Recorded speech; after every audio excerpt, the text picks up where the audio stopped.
नमस्कार छात्रों, आज हम पाठ 18 कक्षा 10 मूल्य वृद्धि और ग्राहक जागृति के भाग 3 के बारे में अध्ययन करेंगे। और इस भाग में हम जानेंगे कि ग्राहक जागृति क्यों आवश्यक है और क्यों इसको शामिल किया गया है हमारे इस पाठ्यक्रम में। तो चलिए आरंभ करते हैं। देखिए, यहाँ दिया गया है ग्राहक जागृति। आपने कई बार टेलीविज़न पर, आपने विज्ञापनों में, ठीक है, उसमें आप देखते होंगे कि जागो ग्राहक जागो जैसे नारे दिए जाते हैं। तो वो क्यों दिए जाते हैं? इसके लिए बहुत सारे सरकार ने प्रयास किए हैं, तो उसको हम आज समझेंगे यहाँ पर। चलिए प्रारंभ करते हैं। देखो, यहाँ दिया गया है, आज प्रत्येक व्यक्ति किसी न किसी तरीके से ग्राहक है। कोई ना कोई सामान कोई ना कोई व्यक्ति खरीदता ही, हर एक व्यक्ति खरीदता है। तो बाज़ार में क्या है, समान लक्षणों वाली अनेक ब्रांड की असंख्य वस्तुएं मिलती हैं। ऐसे में उन वस्तुओं को एक उपभोक्ता होने के नाते ग्राहक को ज्ञान होना अति आवश्यक है। अब क्या है, आप अगर साबुन लेने जाएंगे, अगर आप मान लीजिए आपने कोई बिस्किट का पैकेट लिया, ठीक है, तो बिस्किट के पैकेट बनाने वाली बहुत सारी कंपनियां हैं। आप जो नहाने का साबुन मान लीजिए अगर आप लेने जाते हैं तो बहुत सारी कंपनियां बनाती हैं। तो ऐसे में आप एक ग्राहक हैं, ठीक है, आप एक व्यक्ति हैं। आपको अपनी सुविधा अनुसार आपको कौन सा साबुन अच्छा लगता है, कौन सा बिस्किट अच्छा लगता है या कौन सा अच्छा है, तो उसका ज्ञान होना अति आवश्यक है। इसीलिए यहाँ पर ग्राहक जागृति नाम दिया गया है। दूसरा पॉइंट देखो, यहाँ दिया गया है, ग्राहक जो वस्तु सेवा माल वित्त और उसके बदले में खरीदे वह निश्चित गुणवत्ता, वजन, उचित मूल्य पर प्राप्त हो, ऐसी व्यवस्था को ग्राहक सुरक्षा कहते हैं। ग्राहक सुरक्षा का मतलब क्या है कि जहाँ पर ग्राहक को जो वस्तु है, जो सेवाएं वो ले रहा है या कोई माल खरीद रहा है, ठीक है, तो जितना वो पैसा दे रहा है उस पैसे के बदले में क्या होना चाहिए, उतने ही निश्चित मूल्य वाली, निश्चित जो पैसा वो दे रहा है उस पैसे के बदले में जितनी गुणवत्ता वाली चीज़ होनी चाहिए, उसका वजन कितना होना चाहिए, उसका उचित मूल्य होना चाहिए, ऐसी सभी चीज़ें निश्चित होनी चाहिए। और इसी को ग्राहक सुरक्षा कहते हैं कि आप जितना पैसा देते हैं उतना आपको लाभ भी प्राप्त हो, कहने का मतलब।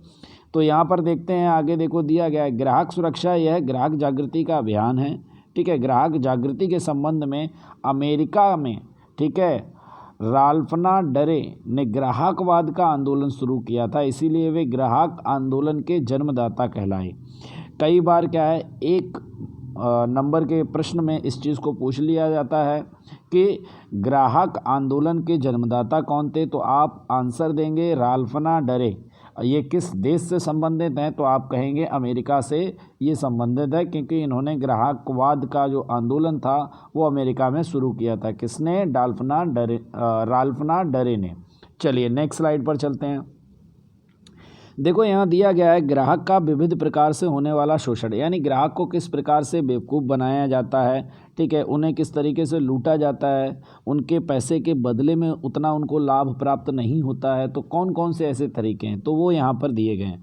उत्पादकों या व्यापारियों द्वारा ग्राहकों का विविध प्रकार से शोषण होता है, जो निम्नानुसार है। यानी जो व्यापारी है, जो व्यापार करते हैं, या उत्पादक जो वस्तुओं का उत्पादन करते हैं, वो लोग ग्राहकों का किस प्रकार शोषण करते हैं, वो यहाँ पर दिया गया है। देखो, पहला दिया गया है, ग्राहक को पैकिंग पर लिखे से कम वजन देकर, हल्की कमी युक्त या नकली वस्तु, माल या सेवा देकर, छपी हुई कीमत से अधिक कीमत वसूल कर, ग्राहक के स्वास्थ्य को हानि हो ऐसे मिलावटी वस्तुओं की बिक्री करके, बिक्री के बाद असंतोषजनक सेवाएं, निर्धारित शर्तों या मानदंड के अनुसार निर्माण कार्य, चीज़ वस्तुओं और सेवाओं की पूर्ति न करके बैंक, बीमा, टेलीफोन, डॉक्टरी सेवा या सेवा में लापरवाही युक्त व्यवहार, ग्राहक के साथ दुर्व्यवहार या मानहानि हो ऐसा विक्रेता या व्यापारी द्वारा व्यवहार हो, लुभावने भ्रामक विज्ञापनों द्वारा वस्तुओं की सही पसंदगी में ग्राहक के साथ धोखाधड़ी होने के कारण, भ्रष्ट विक्रय कला द्वारा वस्तु का विक्रय कर जिससे ग्राहकों को शारीरिक और मानसिक नुकसान भोगना पड़े।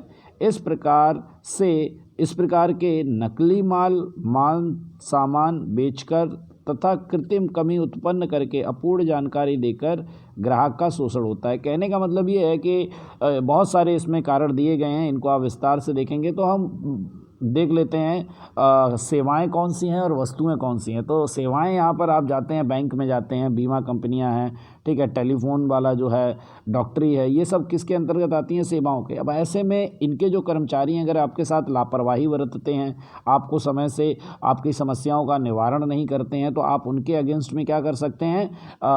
शिकायत दर्ज करा सकते हैं, क्योंकि वो आपका शोषण कर रहे हैं अगर वो अपने कार्य को ईमानदारी से नहीं कर रहे हैं। तो ये कुछ सेवाओं में आते हैं। बाकी जितनी भी चीज़ें हैं वो आपकी क्या है? वस्तुओं के संबंध में दी गई है कि अगर आपको कम वजन से अधिक दिया जाता है, जितना मूल्य लिखा है उस मूल्य से अधिक पर देते हैं, ठीक है। अगर कोई उसकी एक्सपायरिंग डेट निकल गई है वस्तु की, फिर भी वो आपको दी गई है जिससे आपके स्वास्थ्य पर हानि पहुंच रही है, ठीक है, तो उसके अगेंस्ट भी आप केस फाइल कर सकते हैं। तो इस तरीके से बहुत सारी चीज़ें जो हैं यहाँ पर दी गई हैं, इनको आप देख लेंगे, ठीक है। और इससे होता क्या है? इससे एक तो प्रभाव पड़ता है कि मैंने पैसे डाले और मुझे मतलब उतना लाभ नहीं मिला बल्कि हानि होने लगी। तो मानसिक रूप से भी बीमारियां, आदमी सोच सोच के उस चीज़ को क्या करता है? मानसिक रूप से भी रोगी हो जाता है, शारीरिक रूप से तो हो ही जाता है वो, क्योंकि गलत चीज़ को अगर वो खाएगा, ठीक है, तो क्या होगा? उसका हानि उसके शरीर को प्राप्त होगी, ठीक है। तो इस तरीके से जो चीज़ें हैं वो क्या है?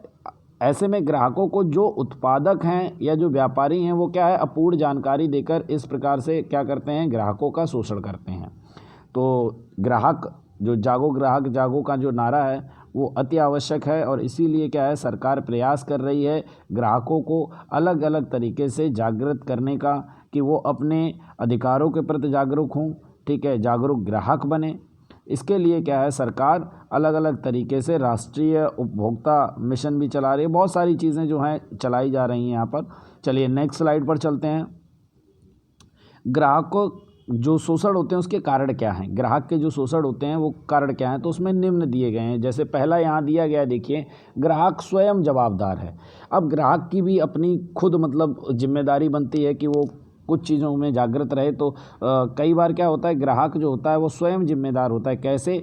उसकी अज्ञानता के कारण, जागृति के अभाव के कारण वो जागृत नहीं है, निरक्षरता के कारण उसे पढ़ना लिखना नहीं आता है, इस कारण संगठित होकर विरोध प्रदर्शित करने की वृत्ति का अभाव, यानी उसके अगर उसके साथ कोई धोखाधड़ी हुई है तो वो सभी एक साथ मिलजुल कर संगठन बनाकर क्या है? संगठित होकर उस चीज़ का विरोध प्रकट नहीं करते हैं।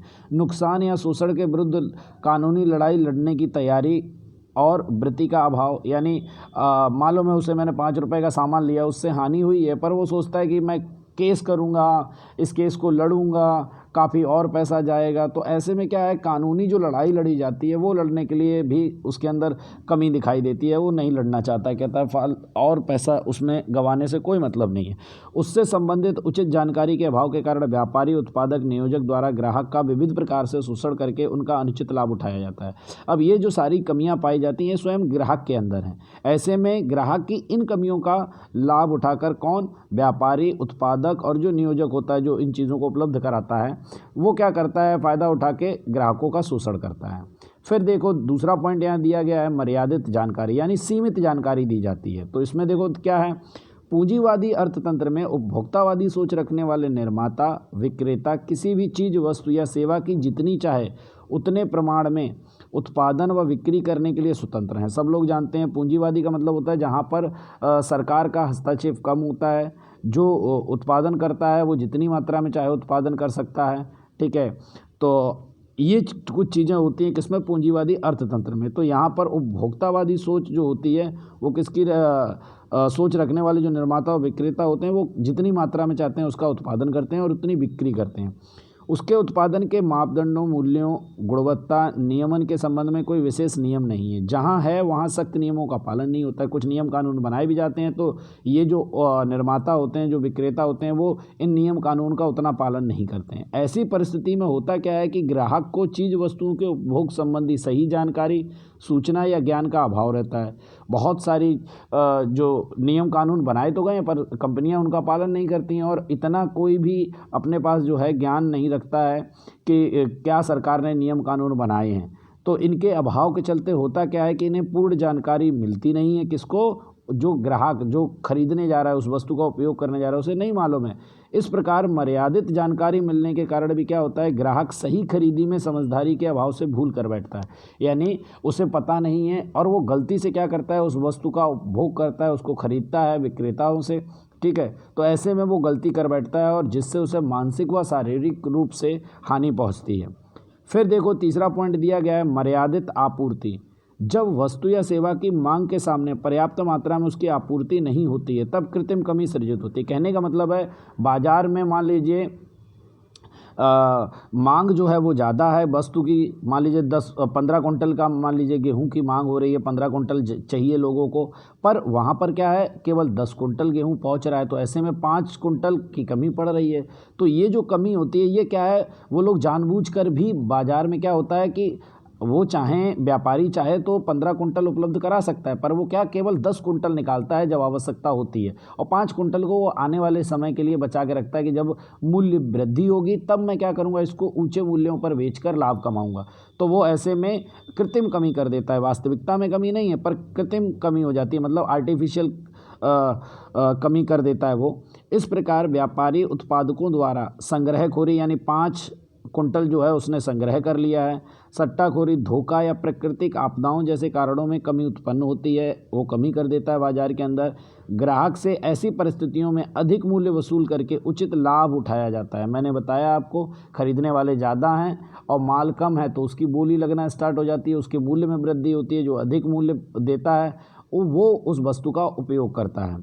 तो ये चीज़ें कुछ दी गई हैं। इस प्रकार होता क्या है कि बाज़ार में वस्तुओं और अपर्याप्त आपूर्ति भी ग्राहक शोषण का कारण बनती है, यानी कहने का मतलब क्या है, ग्राहकों का शोषण तब भी होता है जब बाज़ार में किसी वस्तु की उचित मात्रा जो है उपलब्ध नहीं होती। जितनी मांग है उतनी मांग अगर पूरी करने के लिए वस्तुएं नहीं हैं, कम वस्तुएं हैं, तो भी क्या होता है आपका ग्राहकों का शोषण किया जाता है। फिर देखो दिया गया है मर्यादित स्पर्धा यानी सीमित स्पर्धा।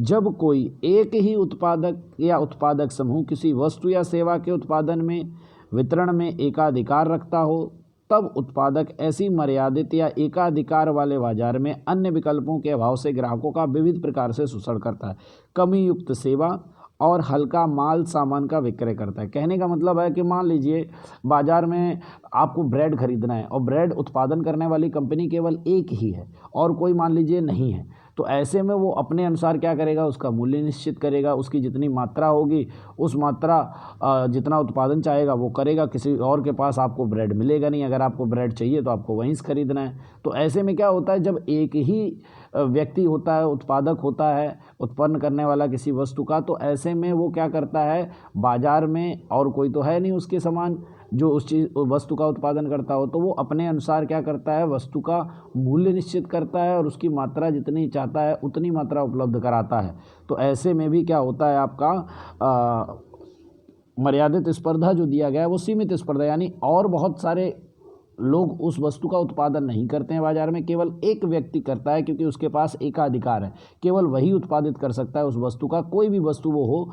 तो ऐसे में जब एकाधिकार होता है किसी एक व्यक्ति के पास किसी वस्तु के उत्पादन के लिए, तो वहाँ पर भी क्या होता है, वो कमी युक्त सेवाएं देता है। मतलब जैसे जो सेवा है भाई ऐसा ही है, आपको अगर लेना है तो लीजिए, नहीं लेना तो जाने दीजिए, इस तरीके की वाक्य जो होते हैं वो आपको उत्पादन जो कर रहा है उसकी तरफ से सुनने को मिलते हैं, और हल्का फुल्का सामान दे देगा आपको पर पैसे आपसे वो क्या करता है, अधिक लेता है।